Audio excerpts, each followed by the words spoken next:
Hello and welcome everyone. Today we are sharing something profoundly personal, a narrative that transcends mere language acquisition. It's about fundamentally reshaping your life through the power of English. This is the authentic account of a young man named Liam, a person who once struggled to articulate a simple, "How are you?"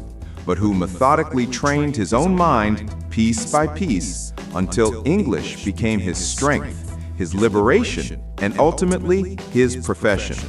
So, make yourself comfortable, listen intently, and absorb every single word, because this account will not only instruct you in English, it will demonstrate what English can truly unlock for your entire existence. Part 1. The boy who couldn't form a simple greeting. In my youth, I had a deep aversion to English. Not because I disliked the language itself, but because it made me feel insignificant. Every time English was spoken around me, it felt like an insurmountable barrier. A handful of words, a few phrases, that was all it took to make me feel completely excluded. I was raised in a modest town. My school was unassuming, my teachers were well-meaning, but English was treated merely as a subject for rote memorization. We studied grammar rules, completed blanks, and mindlessly repeated sentences without any genuine comprehension. I vividly recall my first spoken English examination. The teacher instructed, "Introduce yourself," and I completely froze. My hands trembled. My heart was pounding so intensely, I momentarily forgot my own name. The only words I managed were, my name is," and the classroom erupted in laughter. That moment haunted me for years, not because it was humorous, but because I understood something deeply painful. My fear wasn't of the English language. I was terrified of being ridiculed for my errors. At home, English was not spoken. My parents labored tirelessly. They didn't have the capacity to instruct me. Our daily life was conducted in our native tongue. English was confined to textbooks. It wasn't a living language. But internally, I harbored a desire to speak it, not to gain admiration, but to truly express who I was. I would observe people on television, news presenters, film stars, YouTubers, all communicating in English with such effortless ease. I asked myself, how is this possible? How do they formulate thoughts without mental translation? It appeared so simple for them, yet for me, it felt like ascending a mountain without any equipment. Then, a single event altered my trajectory completely. It occurred during our school debate. I actively did not want to be involved, but my teacher insisted. She told me, "Liam, you must make an attempt. You will never learn if you refuse to speak." And so, I found myself on stage, clutching a tiny slip of paper, 5 pre-written English sentences. When I gazed out at the audience, my mind became a void. I forgot every word. I could perceive my classmates muttering and snickering. I heard someone say, "He can't even speak basic English." In that moment, I was shattered. From that day forward, I vowed to myself I would never set foot on a stage again. I would never attempt English again. And for many months, I held to that. I avoided any scenario that required English. If someone addressed me in English, I would offer a weak smile and retreat. If a teacher requested I read aloud, I feigned illness. Internally, I was consumed with a sense of defeat. But one evening, a seemingly insignificant event unfolded. I was watching a brief English clip on my old phone. The speaker stated, "Perfection is not a prerequisite. You simply need to begin speaking." That statement struck me with immense force. I understood a critical truth. I had been waiting for the perfect moment, the flawless sentence, the perfect grammar. But perfection is not the starting point. Consistent practice is. That very night, I stood before the mirror in my modest room. It was aged and it had a crack, but my reflection was clear. I looked directly into my own eyes and stated, slowly, "Hello, my name is Liam." I laughed. It seemed absurd, but then I repeated it. "Hello, my name is Liam." I continued 10 times, 20 times. The next day, I repeated the ritual, and the day after that mirror transformed into my personal dojo. No one laughed there. No one criticized me. No one judged me. I began to devise minor challenges. 1 sentence each morning.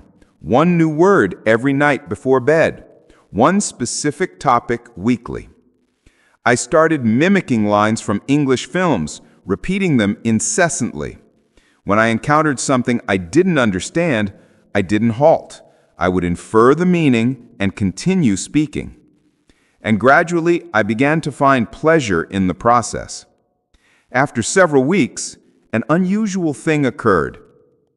While walking to school, I observed a dog traversing the street, and in my mind, without any conscious effort, I thought, "The dog is crossing the road." For the very first time, I had formulated a thought in English spontaneously. It was a simple, unadorned sentence, but it felt like a monumental triumph. That single thought illuminated what was possible. From that day, I began mentally narrating everything around me. The sun is intense. The breeze feels pleasant.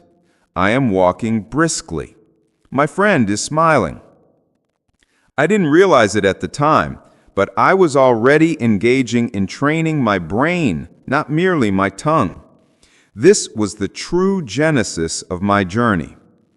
Months later, our English teacher requested a volunteer to read a passage aloud.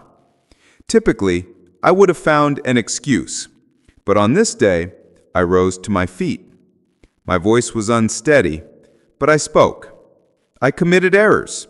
I mispronounced certain words, but I completed the entire passage, from start to finish. The room fell silent.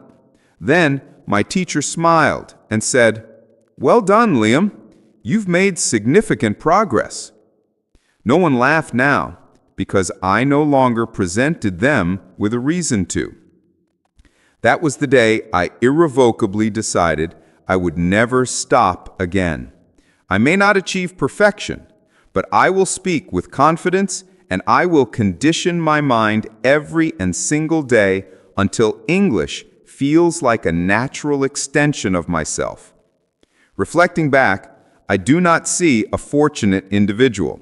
I see a determined young man who refused to surrender. The mirror didn't instruct me in English. It instilled in me the power of discipline. Part 2. My sanctuary, the mirror. After that small but significant victory in class, when I finally read the paragraph aloud, a shift occurred within me. For the first time, I experienced a sliver of freedom. Not fluency, not perfection, but freedom, because I understood I needed no one's approval to speak English. I didn't need a formal teacher, a classroom, or an urban environment. I only needed myself, my consciousness, my voice, and my mirror. That same night, I positioned myself before the cracked mirror in my room. It wasn't impressive, it wasn't elegant, but in that glass, I saw someone I had neglected for years. I saw a young man who was persevering, a young man who possessed hope. Speaking in public filled me with dread.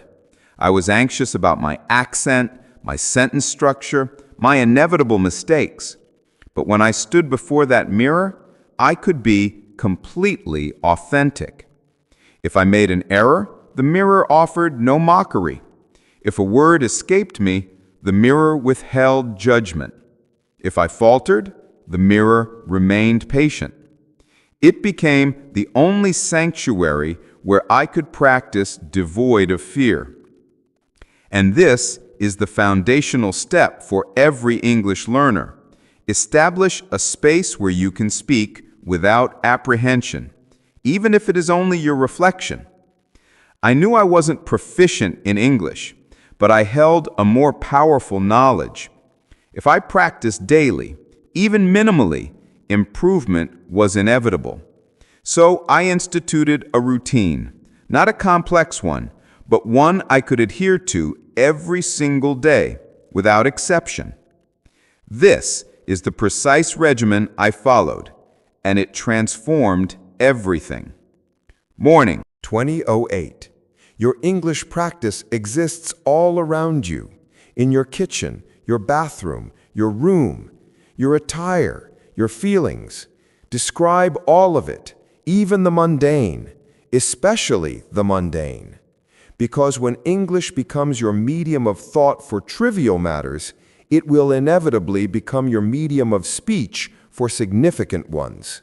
Step 4. Initiate self-questioning in English.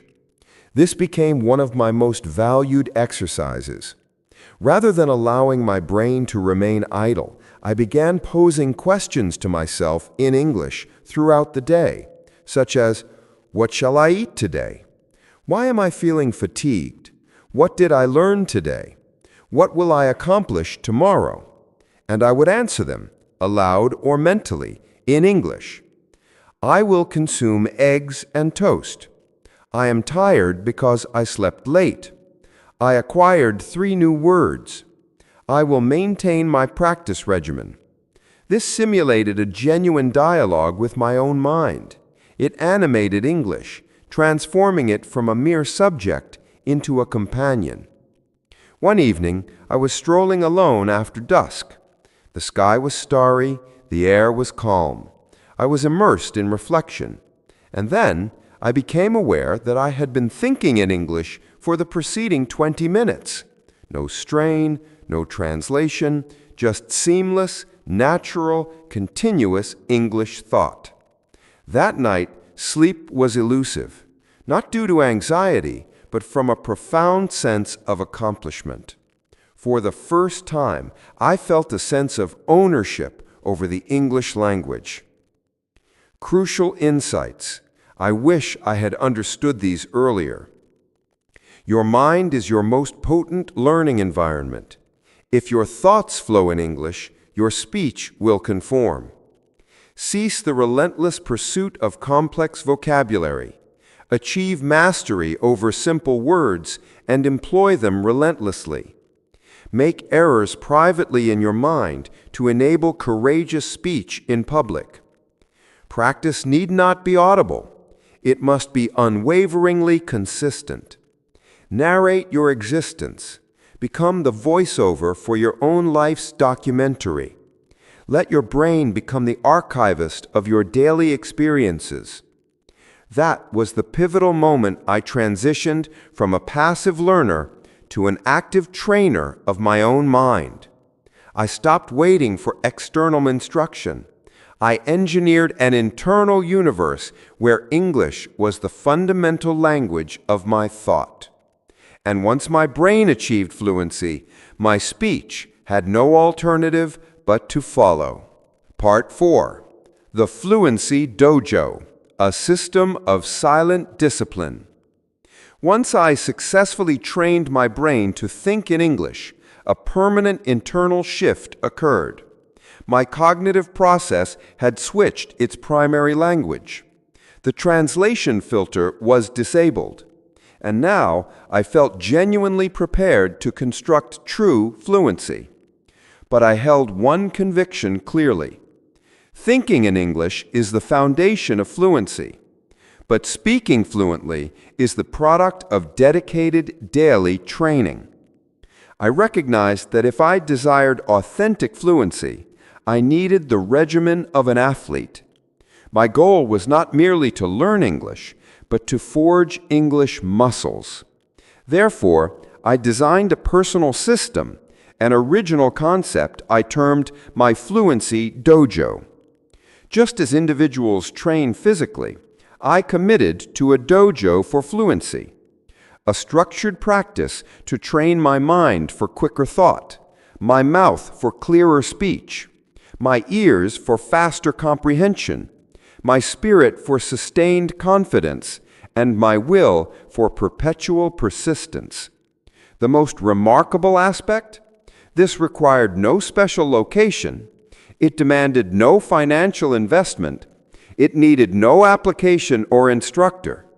My requirements were my mind, my voice, my mirror, my inexpensive phone, my worn earphones, and my dedicated time.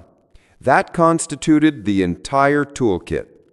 So I will now delineate my complete daily structure, each step, each component, each specific detail. This is the precise framework that cultivated my fluency without a single formal lesson. The Fluency Dojo, a full-day regimen. Morning session, cognitive and vocal warm-up, 15 minutes. I began waking early, not from a love of dawn, but to practice before external judgment could intrude. Step 1, mirror affirmations, 5 minutes. I stood before the mirror and addressed myself as if presenting to the world. Good morning. My name is Liam. I am an English speaker. I practice consistently. I trust in my abilities. Sometimes a whisper, sometimes a declaration, sometimes deliberate, but always with precision. Why? To awaken my vocal faculties in English. Just as you stretch your body upon waking, this was stretching my fluency muscles. Step 2, environmental narration, 5 minutes. Then I would observe my surroundings and vocalize my immediate thoughts in English. The sun is ascending. The air is chilly. My eyes feel heavy, but I am committed to my practice. I disregarded mistakes. I prioritized continuous flow. Even with errors, I persisted, because halting destroys progress, while speaking builds fluency. Step 3, voice note analysis, 5 minutes. I opened a messaging app and recorded a voice note directed to myself. I established a private chat containing only me. Each morning, I recorded a 1-minute message. Today, I will focus on my studies. I will seek opportunities to speak. I will repeat key sentences 10 times each. I archived every recording. Later, I would review them, critically analyzing my own speech. This was akin to studying game tape. I identified my hesitations, my points of confusion, and the moments where my confidence shone through. Midday session. Step 1, repetition drills, 10 minutes. This was straightforward yet immensely effective. I selected one practical sentence and repeated it 50 times. For instance, could you please assist me? What would you like to eat for lunch? I believe I require more time. Shall we take a walk? This scenery is very peaceful. Each repetition was infused with varied emotion, expression, volume, and speed. Sometimes slow, sometimes rapid, sometimes a murmur, sometimes a full voice. Why? To condition my mouth and brain to produce these phrases automatically in real situations, as an instinctual reflex. Step 2, active shadowing, 10 minutes. I accessed YouTube, searching for slow, clear English dialogues with subtitles. I selected one video, played a 5-second segment, paused, replicated the sentence, and mimicked the speaker's vocal qualities, not just their words. Example, would you like some coffee? Would you like some coffee? Yes, that would be lovely. Yes, that would be lovely. Repeat, again and again. My objective was not merely to comprehend, it was to emulate the native rhythm, the cadence, the intonation, like a vocal shadow. This shadowing technique is profoundly powerful. Evening session, English immersion, 30 to 60 minutes. This was my silent fluency cultivation period. I would often refrain from audible speech, but my brain operated entirely in English mode. I would take a brief walk and internally describe my entire environment. A man is sitting on that bench. I can see several birds circling above the roof. That toddler is crying. The sunset is stunning this evening. I am walking with purpose. I even described internal states. I feel anxious about the test tomorrow. I am proud of my dedication. I believe my confidence is increasing. This was where cognitive fluency became second nature. There were no observers, no critics, only myself and my English-saturated consciousness. Night session, reflection and subconscious programming, 15 minutes. Step 1, daily audit. I sat in solitude and conversed quietly with myself. Today was productive. I mastered 3 new phrases. I encountered 5 new words. I struggled with 1 sentence during practice. I will improve upon it tomorrow. This fostered intense self-awareness. It made my progress tangible. Step 2, bedtime conditioning.